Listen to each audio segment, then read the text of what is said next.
Hello. Please note, this is not a review. This is a recap. Let's go.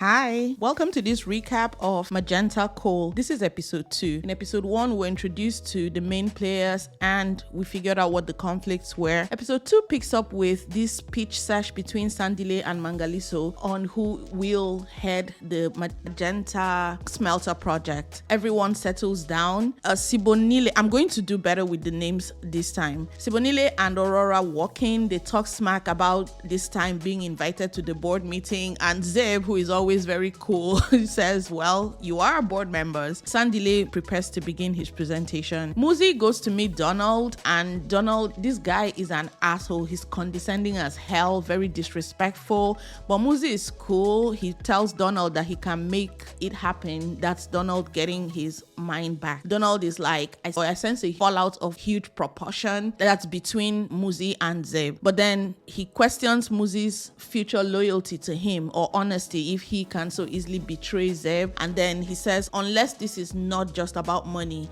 And Zeb is like, oh, it is. But that is all Donald needs to know. He doesn't care as long as, and when does he get his mind back. We return to the pitch sesh. Sandile has just finished his presentation, and from the reactions, it was impressive. He leaves. Mangaliso comes in and basically says, brace yourselves, he's about to blow them away. Matilda smirks like a demon because she knows what's coming. Now we cut to the next scene where Ethel, remember Sephora Ethel, she tries to speak with Kumbalani, aka Kumbaya, if I cannot say the name, but I'll try. And Kumbalani is worried about his phone and he really cannot stop to talk to her, but she's like, hey, your mom fired me. And he's like, what? Fired you? My lucky charm? No, I'll handle it. Sandile is out there pacing, the way people pace when they've stolen someone's idea. Meanwhile, Mangaliso comes to the end of his presentation and everyone is staring at him like, what the fuck? Zeb is like, what the fuck? So everyone's like, I don't understand. And Mangaliso is also like, I don't understand. And they're like, you just pitched exactly what Sandile pitched.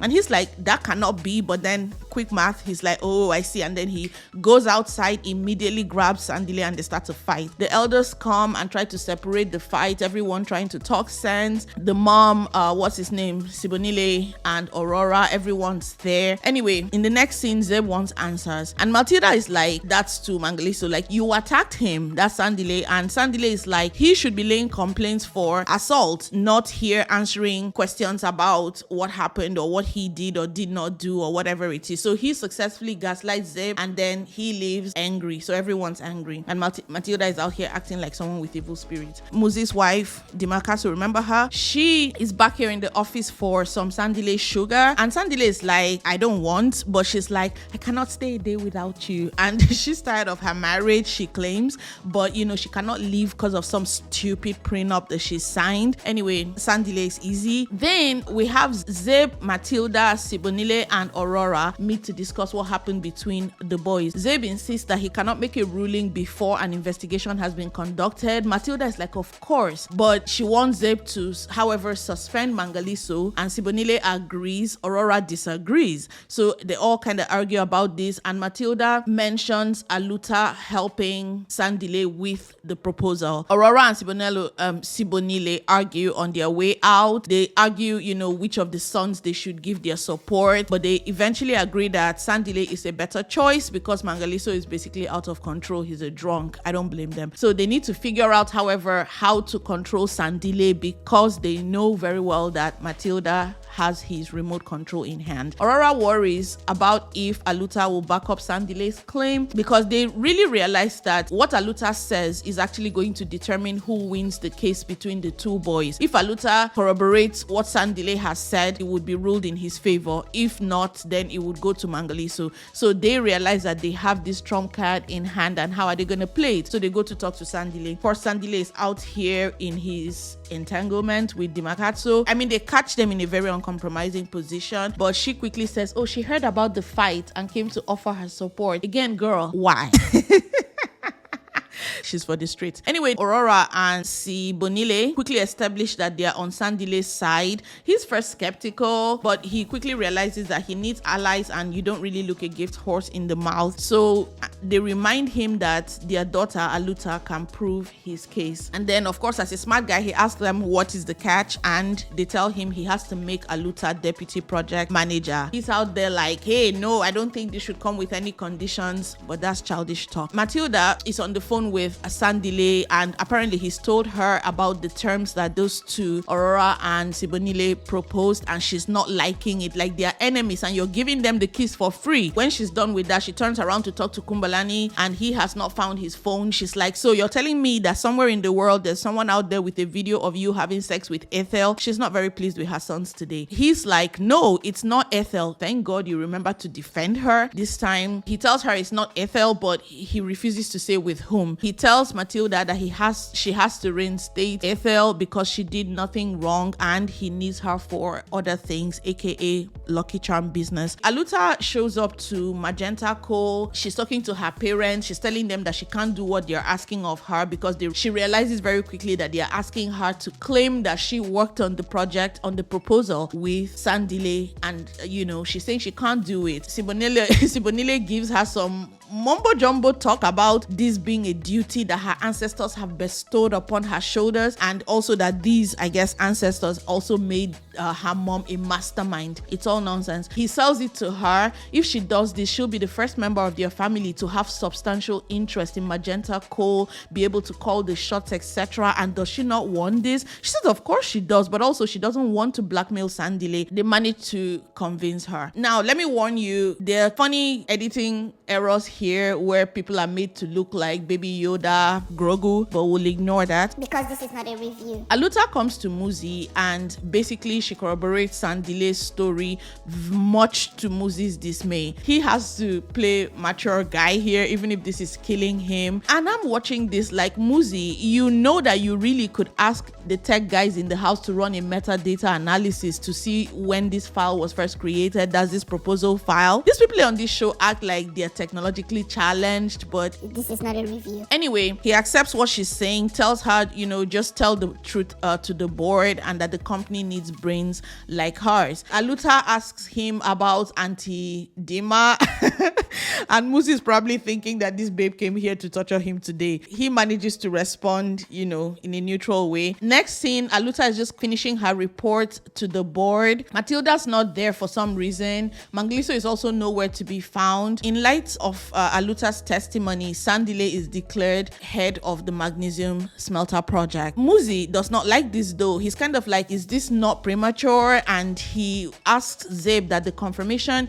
be put off until they actually hear from Mangliso. But Zeb is like, look, Mangliso's absence to this meeting is even disrespectful. They argue back and forth, but Zeb puts his foot down and he also suspends Mangliso for 2 weeks in absentia. Sandile starts his speech. He wants to first of all thank his dad, and then he goes ahead to propose that Aluta be his deputy on this project, and he explains why she helped him with the proposal, blah blah blah. No one disagrees. However, you can see it all written all over Muzi's face that he hates all of this. Outside, Zeb catches up with Muzi and he's like, what was that all about? I mean, asking about him challenging him on confirming Sandile, and Muzi is like, it's just me being fair, meaning being fair to Mangliso. And Zeb is like, I understand you don't want Sandile to head this project, but he's the best for the job. Muzi is like, that remains to be seen. Zeb reminds him not to let personal issues cloud his judgment.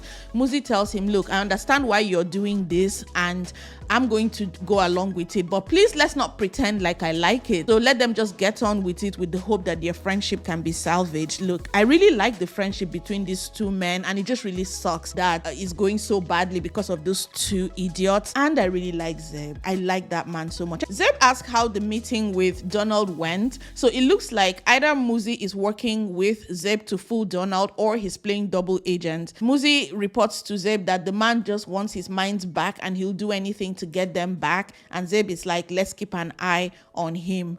Muzi recites rather ominously, keep your friends close and your enemies closer, but he's a whole head taller than Zeb, and so Zeb cannot see the evil eye that Muzi is giving him, looking over the top of his head as he says this. Zeb just asks Muzi how badly Donald wants his minds back, And Muzi is like, badly enough to see you dead. And he plays a recording of Donald saying just as much. Muzi says, well, we have this recording to blackmail Donald with, and then Zabe, you can move in and take the rest of his properties. And the fist bump, what I mean is Zabe holds out a fist bump, and for about 2 or 3 beats before Muzi engages. I guess you could say that they're cool for now. Aluta's family, they're at table, but Aluta is not eating. Sibonile tells her that she did the right thing, but she says, so how come she feels half dead? She feels dirty, like a part of her just died. If this is business, she doesn't want it. But her mother, Aurora, says, don't worry, you'll get used to it. I'm like, Mom, she'll get used to feeling dirty and like a part of her just died. Wow. Sibonile is proud of her for putting family first. Meanwhile, Sophie tracks, remember Sophie, Fezeka's girlfriend? Sophie tracks Mangaliso down where he's drinking and moping. She asks him why he's not with the rest of the clan celebrating. She tells him that she believes in fighting for what she wants, and why is he not doing the same? Then she tells him she knows about his late mother. Surely he doesn't want to disappoint her. He wants to know why she's here. So she says some stuff about like we're alike, we both don't fit in, etc. And he's like, are you sure we're alike? And when she rakes him head to toe, sees that drink in his hand and really how disgusting he looks, she's like, well, maybe not. Anyway, she tells him, I believe in you. Then she tells him she believes you about the proposal. So I suspect the she here is her girlfriend, Fezeka, who is Mangaliso's half-sister. Shortly after this, she hurries off. So at least we know that Fezeka is potentially a Mangaliso ally within the family. In the next scene, Matilda comes in working with Kumbalani, and she accosts Sandile, who's just coming in from that meeting, and she's upset with him for giving Aluta the position. He tells her that she's taking things too far, and she announces rather dramatically that war was declared on this family from the moment all of you were born. Muzi returns to meet Dima home sipping wine. He tells her that he's got bigger things to worry about, like her sleeping with Sandile, and she tells him, I'm just doing it for us. Wow. Muzi says to her that Zabe asked him not to touch Sandile, and she's like, and you agreed? What kind of man are you? Didn't I say they would sacrifice you first? She goes on to say if he thinks she slept with Sandile because she loves Sandile more than Muzi, then he does not know her at all. And and he's like, oh, I know you. That's why you're not on the street.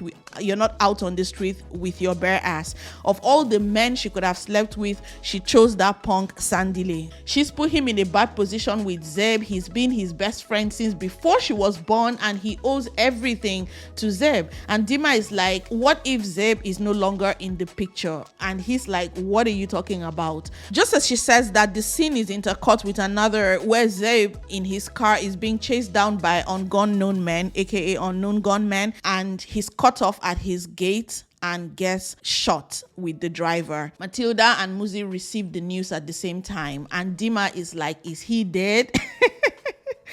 Okay, next we get to the hospital. Zeb is in surgery, and I'm thinking those must have been really bad gunmen to have missed at such close range. Matilda is not happy to see Aurora and Sibonile and Aluta there, and Muzi, they tell her that they have a right to be there.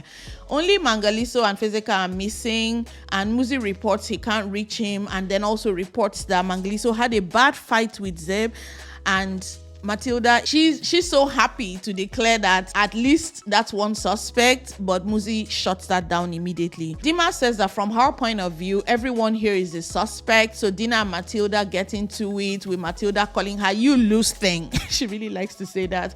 Muzi takes his wife's side. Matilda swings to anger and accusations on Aurora and Sibonile. Matilda accuses them of insinuating their leech of a daughter into her son's project, and poor Aluta is just standing there like, whoa, me a leech? They fight about that too, the job/kickback that Sandile gave to Aluta. Sandile reminds them why they are all there for dad. The doctor comes out, pulls Muzi to the side, and they talk. Muzi appears shaken by whatever the doctor's telling him. Fezeka and Sophie are sitting in this bar drinking. They are being openly affectionate and cheering to how this is going to destroy Fezeka's family, whatever they're planning, which is to go public. Sophie does try to talk some sense/caution into Fizika's head, but they quickly get carried away with talking about how it'll feel like to come out publicly. Of course, the dreaded phone call comes. We know which one. Anyway, all that nonsense flies out of her head. We come back to the hospital and Muzi is drawing out this moment when he tells them whatever the doctor has told him. Eventually, he announces that Zeb is being put in an induced coma due to head trauma. Aluta calls for them to join hands and pray. She asks them to look past their differences and they manage to link hands without tearing each other apart. Upa, remember Upa, the butler guy from the first episode? He just steps out of Kumbalani's room and sees Ethel there, Sephora Ethel. She's crying and she tells him that Chief has been shot, but then she very abruptly asks him what he was doing in Kumbalani's room and he says he was just tidying up. Now Muzi and Dima are leaving when Matilda calls him back and asks to speak privately. Obviously Dima does not like this, but Muzi tells her to wait for him in her car.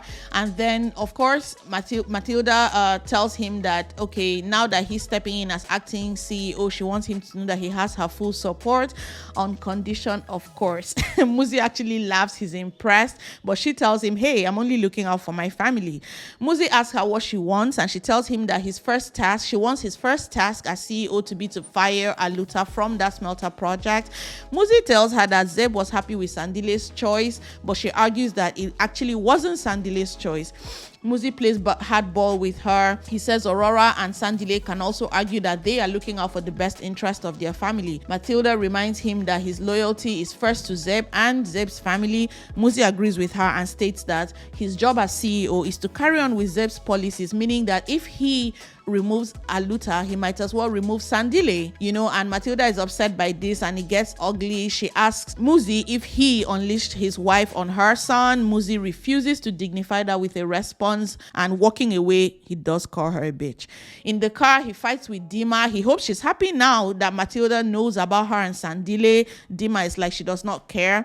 She insists that she's doing it for them. He's just tired and tells her that, listen, I'm going to start divorce proceedings the moment Zibidi is out of hospital, so she has time to clean up her affairs. Dima is upset. She didn't sleep with Sandile. She's just been flirting with him and wanted to get him on camera so they can use it. This bitch is lying. Now Muzi wants to kick her to the curb and she tells him, you knew this, but Muzi is like, no, and he leaves. I don't really know what's going on between these two. Muzi's phone, which he has left behind in the car, rings and Dima answers it. She's like, this is Muzi's wife, but we don't hear what it's about or even who's calling. Back home, Upa finds Matilda sitting on the steps. She looks pretty shaken up. He asks about Chief, then tells her that the police are here. Aluta storms into the house. She's followed by her parents and she's mad. They lied to her, told her that Sandile wanted her as his deputy, not that her parents forced him. Guys, were we not in that scene when her father convinced her to do this? I don't know if the writers forgot. But this is not a review. Anyway, they have a big confrontation. Aurora pleads their case, citing that if Matilda has her way, they will all be left with nothing, and that this is only right because it's her father's right anyway, like all of this was stolen from her father, and they try to persuade her, but this scene leaves without her replying, and that is how this episode comes to rest. Tune in for episode 3. I'm going to try to do better and upload more frequently, so in less than a week you should be getting episode 3. Thank you so much and see you in the next one. Bye.